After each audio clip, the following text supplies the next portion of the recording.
కాంగ్రెస్ ప్రభుత్వం ముఖ్యమంత్రి రేవంత్ రెడ్డి రైతులకు 2 లక్షల రుణమాఫీ చేస్తుంటే దాన్ని తట్టుకోలేకనే ప్రతిపక్షాలు రాద్ధాంతం చేస్తున్నాయి. దుబ్బాక నియోజకవర్గ కాంగ్రెస్ ఇన్ఛార్జ్ చెరుకు శ్రీనివాసరెడ్డి విమర్శించారు.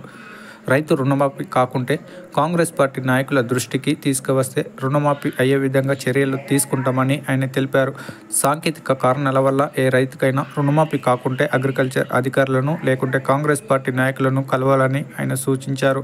దుబ్బాక ప్రాథమిక వ్యవసాయ సహకార సంఘంలో రైతులకు రుణమాఫీ పత్రాలను ప్యాక్స్ వైస్ ప్రెసిడెంట్ కాల్వ నరేష్తో కలిసి కాంగ్రెస్ నాయకులు చెరుకు శ్రీనివాసరెడ్డి అందజేశారు.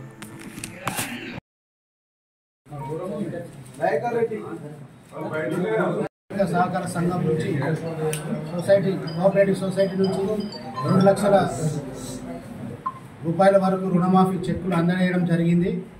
కొన్ని సాంకేతిక ఇబ్బందుల వల్ల వాళ్ళ ఆధార్ కార్డ్ మ్యాచింగ్ లేకనో రేషన్ కార్డుల పేరు లేకనో వాళ్ళందరినీ కూడా స్థానిక ఏఓ ద్వారా అప్లికేషన్ తీసుకోవడం జరుగుతూ ఉంది.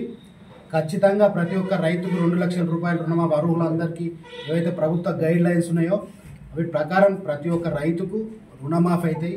కేవలం ప్రతిపక్షాలు ఓర్వలేక కాంగ్రెస్ పార్టీ రైతుల పక్షాన ఉంటుంది, రైతులలో మంచి పేరు వస్తుందనే ఉద్దేశంతో ఎవరైతే స్థానిక కౌన్సిలర్లు ఉన్నారో ఈ ప్రాంతంలో ఎంపీపీలు కావచ్చు, ఎంపీటీసీలు కావచ్చు, సర్పంచ్లు కావచ్చు, వాళ్ళందరికీ కూడా ఇప్పటికీ రుణమాఫీ జరిగింది.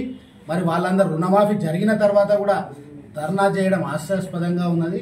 ప్రజలు గమనిస్తున్నారు. ఖచ్చితంగా రాబో రోజుల్లో ప్రతిపక్ష పార్టీలు ఉనికికి ప్రమాదం ఉన్నది. ఖచ్చితంగా రైతాంగాలు గతంలో కూడా పక్షాన రుణమాఫీ చేసింది కాంగ్రెసే.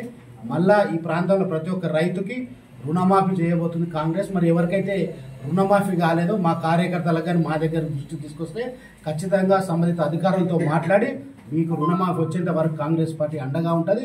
మరి ఏదైతే గౌరవ ముఖ్యమంత్రి గారు ప్రతి ఒక్క రైతుకు 2 లక్షల రుణమాఫీ చేయడం జరుగుతుంది, మరి అది కూడా ఖచ్చితంగా చేసి చూపిస్తాం. మరి ఎవరైనా రైతుది కాకపోతే కూడా మా దృష్టికి తీసుకురండి.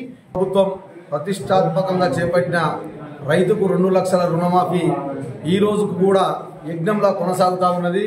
అందులో భాగంగా దుబ్బాక ప్రాథమిక వ్యవసాయ సహకార సంఘంలో 595 మందికి గాను ఇప్పటి వరకు అర్హులైనటువంటి 420 మందికి లబ్ధిదారులకు మనం 2 లక్షల రూపాయల రుణమాఫీ చేశాం కూడా. ఇంకొక 100 మందికి సాంకేతిక లోపాల వల్ల ఆధార్ కార్డు కానీ ఇంటి పేరు కానీ వివిధ సమస్యలతోని ఆగిపోవడం జరిగింది. అట్టి విషయమై కూడా రైతులను పిలిపించి మనం ఈరోజు మాట్లాడి వాళ్ళందరికీ సహాయ సహకారాలు అందిస్తున్నాం. వాళ్ళందరికీ రుణాలు యథావిధిగా కొనసాగించి మళ్ళిస్తూ ఉన్నాం.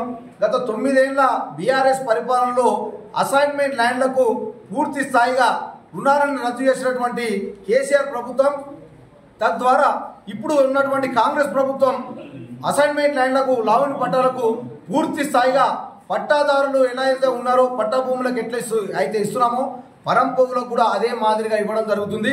రైతులు ఎంతో ఆనంద ఉత్సాహాలలో ఉన్నారు. కొంతమంది